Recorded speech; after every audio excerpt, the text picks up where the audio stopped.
Direk, paano nagsimula yung idea na pagsamahin silang dalawa sa movie?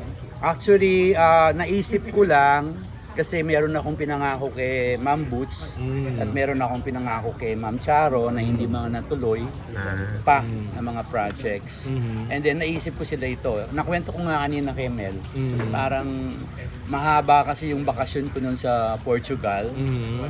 At nag-message sa akin si Ma'am Boots, bigla ko naalala yung project na to. So, yun. At saka ako, teka, sandali, dito ko na nga gagawin yan.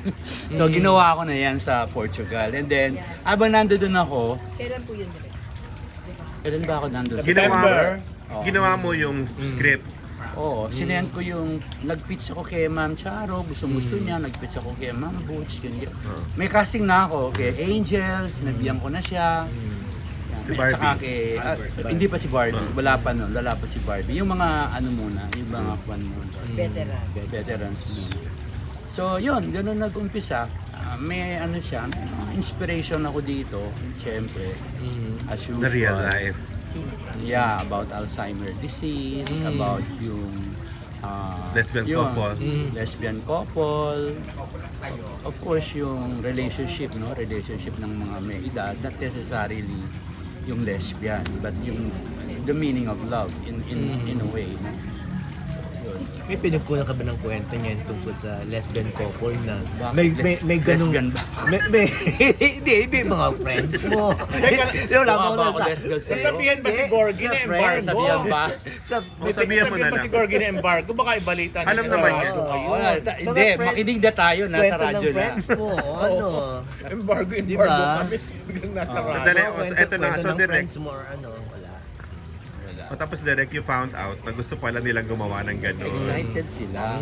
Nung pinitch ko sa kanila, parang hindi sila makapaniwala kasi before this project, nag-uusap pala sila as friends, no? Sa industry, parang sila nag-uusap. Ang palagi nilang pinag-uusapan was parang, sana pag magka-project tayong dalawa, pero sana wag yung typical, nanay, tita, ganyan.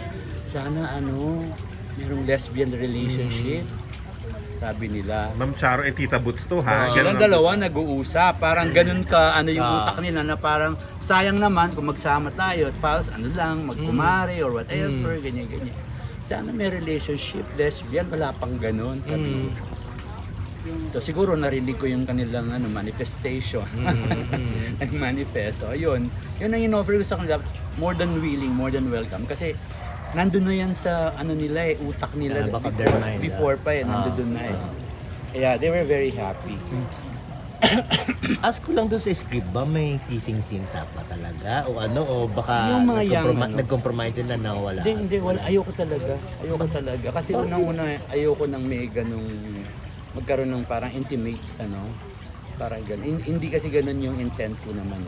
It's more of the connection, hindi yung physical, Tsaka yung ano pa sila. Yung mga bata, pwede. Pero kung matanda na, hindi rin magandang tignan. Ay, yung eksena, Smack lang. yung eksena pinaliguan ni Oo. Charo si Butch. Doon ako nag-compromise. Kasi dapat ako ba? Oo, ginawa ni Gina Pareño eh. Yes. Saka never mo mapapa-acting si Boots na nakaganon eh. Sinabi naman niya sinabi naman niya kasi, Pumayag. di ba, sila, connected sila sa, di ba? Ewan ko ano yung connection niya sa, hindi, sa Catholic Bishop of the Philippines. They were, Very conservative siya. Meron silang, kumbaga, nung nandito ang Papa, di ba, binasbasan sila. Yes. Yung kanilang, silang mag-asawa, yung family niya. So medyo may pagka-conservative talaga. Conservative talaga siya. Tsaka talagang parang mga siyang santo. Oo. Lagi siyang Virgin Mary dati. Oo, Virgin Mary. Virgin Mary. Ano yung idea talaga yung Pablo Neruda? Mm. Pati yung End of the World team. Bakit mo yung pinili to hinge the story? Yung of course yung Pablo Neruda, 'di ba? Parang pag mag-isip ka ng yung painful siya yung unang-unang maiisip mo, 'di ba? Tapos yung End of the World naman, na-connect ko lang yung bakit parang yung irony, may love pagkatapos End of the World, 'di ba? Parang may ironic yung idea. Mag-end na yung mundo, pero yung love mo hindi, ba't ka pa nag-exist kung, di ba? Will continue. Ba't pa, ba't mo kailangan mabuhay pa? Okay, ganito yan. Ang Pati yung ongoing, ang uhaw, okay na kami. Nagbayad kami. Yung end of the world, in-email na namin ng Sony sa US, walang nagka-claim. Okay? Baka Pero public we have domain na siya. several emails. Yun ang proof namin that we've been reaching out, no? Na hindi kami may good intent kami na magbayad. Nagantay kami. So ang sabi nila, baka daw kapag lumabas na, dun maghahabol. Which ready naman kami. Wag lang sila mag-charge ng milyon. Parang ganun. Kasi nag-reach out naman kami bago pa mag-start ang film. Nag-reach out na kami, nag-email kami. Una dito sa Pilipinas, walang sumagot sa Pilipinas. Nag-email kami sa Amerika, doon sa mga label, doon sa whatever, walang sumasagot. So, nag-proceed kami. 19 ano ba siya, yung song na yun? 60s. Wala bang estate si Brenda Lee?